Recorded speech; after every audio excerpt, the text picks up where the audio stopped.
I wanted to get into the section of your book called Slavery, Culture, and the Black Atlantic, where you write that despite the developments of laws and social practices designed to keep Black slaves subservient, they nonetheless asserted their aspirations, their senses of beauty and the sublime, their frustrations, pain, and humanity through sound organization.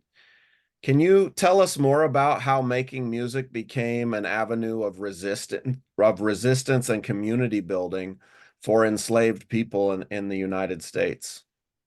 One of the first things to think about is that when the enslaved were brought to the shores, they had with them memories of musical practices and myths and rituals and ways of being that were part of who they were. It was part of the materiality of their existence.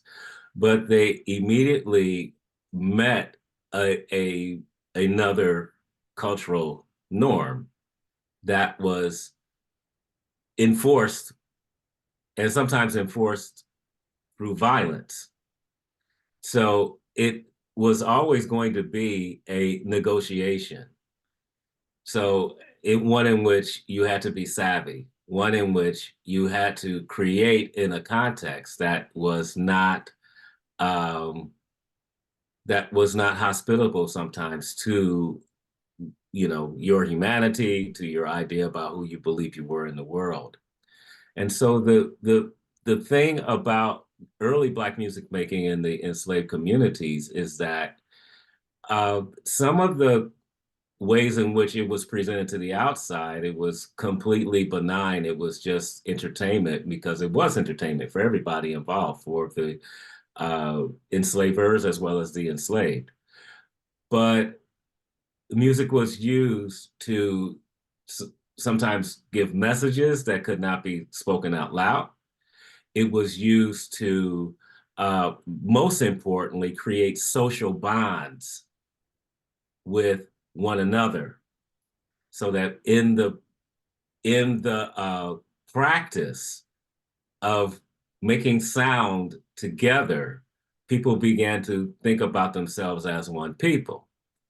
Hmm. Uh, Music could do this cultural work without words sometimes, and sometimes without words that were not to be taken at face value.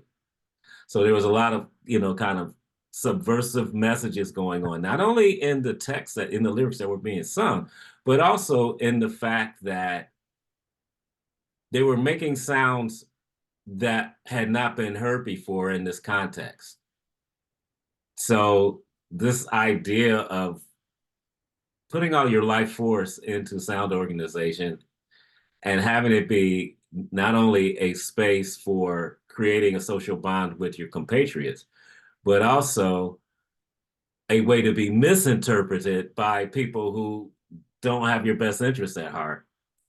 So it was performing a lot of functions in that environment. Yeah, no doubt. I love the thought of subversive lyrics with double meanings being sung and played in front of enslavers who didn't know that they were being mocked or ridiculed.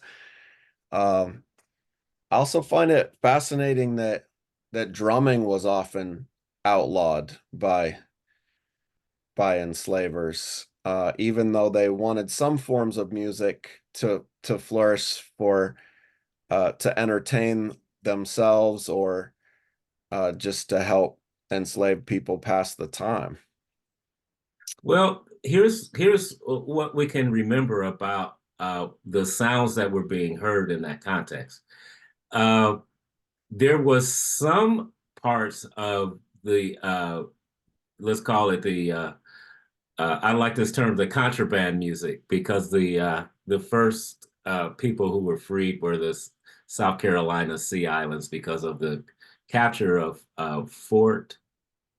Uh, oh, I'm losing the name of the fort. the place where the Union Army captured as a strategic move. And Fort so, Sumter. thank you so much, Fort Sumter, and it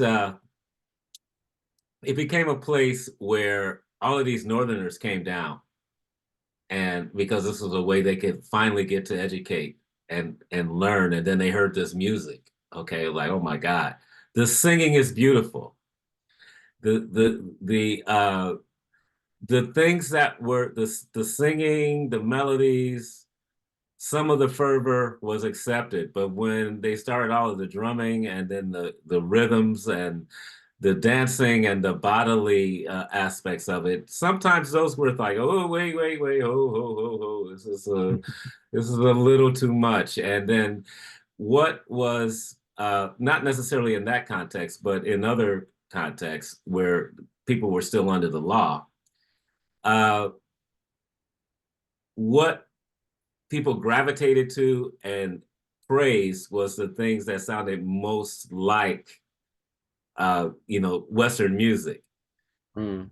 What was suppressed and written about as barbaric or heathenish was like the rhythms, the dancing, and things like that. So it was what you experienced was a checkered, laws here, laws there, uh, just like the laws that created, slavery. It was just not one thing. It was a lot of different things at different moments that created the situation.